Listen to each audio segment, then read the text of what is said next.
துலாமுக்கு வந்து அப்சர்வ் பண்ணக்கூடிய கெப்பாசிட்டி உண்டு. அப்போ இந்த ஓ வந்து ஆத்மார்த்தமாக பண்ணுறப்போ அது உள்வாங்கிக்கும், அப்சர்வ் பண்ணிக்கும். அப்படிங்கிறப்போ ஓ செட் ஆகும். ஓ ஃப்ரெண்டாக வச்சுக்கலாம், ஓ லைஃப் பார்ட்னராக வரலாம், ஓ பிஸ்னஸ் பார்ட்னராக வரலாம். துரோகம் பண்ணாது. ஏன்னா துலாமுக்கு யார் வந்தாலும் துரோகம் செய்வாங்க.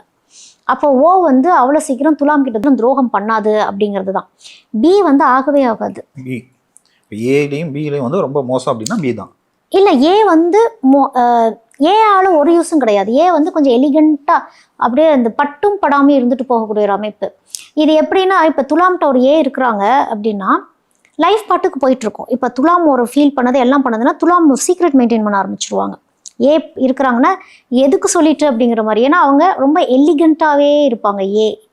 இவங்களும் அப்படி தான் இருப்பாங்க. அப்போ ஒரு ஏ வருதுன்னா அவங்க ஸ்பேஸ்க்குள்ளே ஏன் போகணும், அவங்க அப்படி தான் ரொம்ப டீப் இந்த இதுக்குள்ளே போய் என்னன்னு பார்க்க மாட்டாங்க. கடமைகளை கரெக்டாக செஞ்சுக்கிட்டு இருப்பாங்க. துலாமுக்கு டிஸ்டர்பன்ஸ்ன்னு பெருசாக ஒன்று இருக்காது. பிஸ்னஸ் பார்ட்னராலாம் போக முடியாது.